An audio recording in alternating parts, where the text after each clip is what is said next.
এই দুনিয়াতে পারফেকশন বলে কিছুই নেই। কারণ পারফেকশন একটা জিনিস যেটা এই পৃথিবীতে কিছুই না।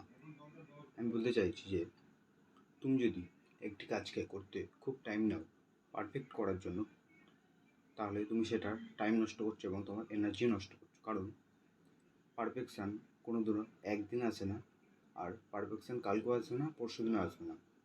পারফেকশান মানে তুমি একটি কাজকে নির্দিষ্ট টাইমে, নির্দিষ্ট ফোকাসে এবং নির্দিষ্ট শক্তিতে, নির্দিষ্ট এনার্জিতে যেটা হচ্ছে সেটাই তোমার জন্য পারফেক্ট এই সময়ের জন্য। কিন্তু সেটা নেক্সট ডেতে তোমার ইমপ্রুভ হবে, সেটা সেই দিনের জন্য পারফেক্ট।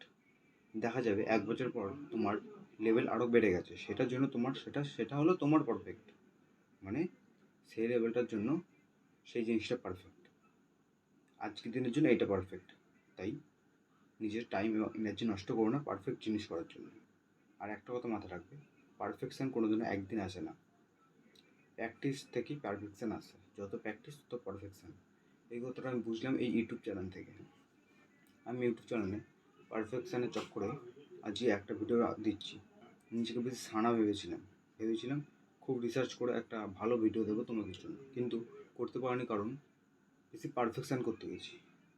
আমি যদি পারফেকশানের চক্করে না পড়ে যদি ভাবতাম এই ভিডিওটা আমাকে বানাতে হবে এই টাইমের মধ্যে, এই লিমিটে, এই ফোকাসে করতে হবে, আমি বানিয়ে ফেলতাম রোজের মতো 2টো করে রোজ।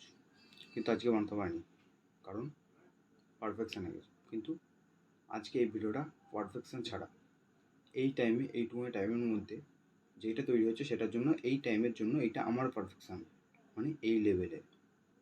এই ভিডিওটা যদি ভালো লাগে, তোমার যদি কাজের হয়ে থাকে, ভিডিওটিকে লাইক করবে এবং সাবস্ক্রাইব করবে। এই ভিডিওটা পর্যন্তই, জাগতে থাকো।